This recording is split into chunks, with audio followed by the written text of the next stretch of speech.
আসসালামু আলাইকুম গাইস।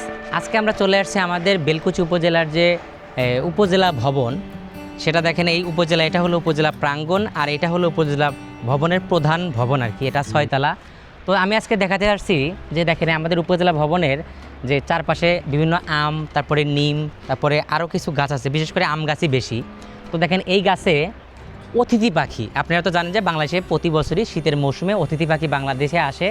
তো এইগুলাই সেই অতিথি পাখি।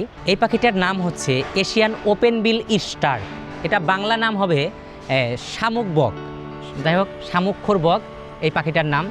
তো এই পাখিটা প্রতি বছরই কিন্তু আমাদের বাংলাদেশে আসে। এখন মেইন কথা হলো, আমি আজকে ভিডিওটা কেন বানাচ্ছি, এই পাখিটা ম্যাক্সিমাম হলো সরকারি বিভিন্ন উপজেলা ভবন, তারপরে বিভিন্ন থানা, এই সব জায়গার যে গাছগুলো আছে সেখানে কিন্তু এরা বাসা বানায়।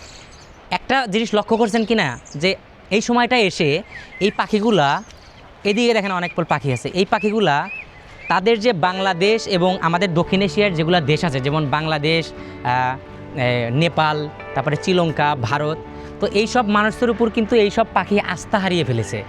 যার জন্য কিন্তু মানুষ কিন্তু এই পাখিগুলো কিন্তু আরও অনেক গাছ আছে, সেই গাছে কিন্তু বাসা বাঁধতে পারতো, কিন্তু তারা কেন করে নাই?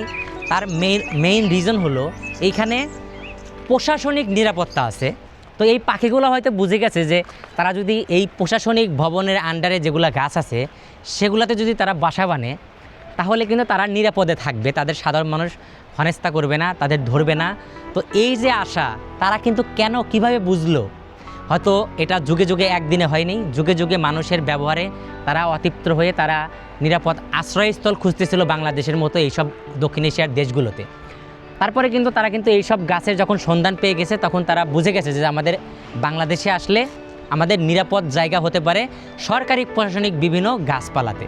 তো তারা কিন্তু এখানে থাকে এবং এখানে যে জেলা প্রশাসক আছে উনি এই পাখিগুলোর নিরাপত্তায় থাকে। এখান থেকে কোনো মানুষ, সাধারণ মানুষ এদের ধরতে পারে না এবং গাছে উঠে তাদের বিরক্ত করতে পারে না।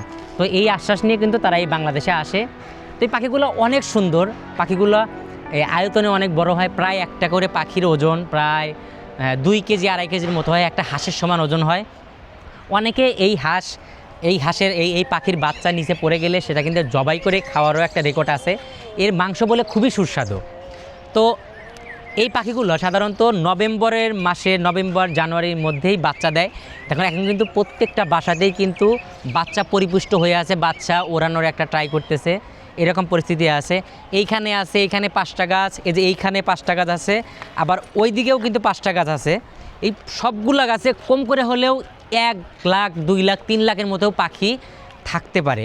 এটার রিজন হলো, আমি এটা দেখে খুবই আনন্দিত এবং আমি খুবই ভালো লাগলো এত সুন্দর পাখিগুলো দেখতে।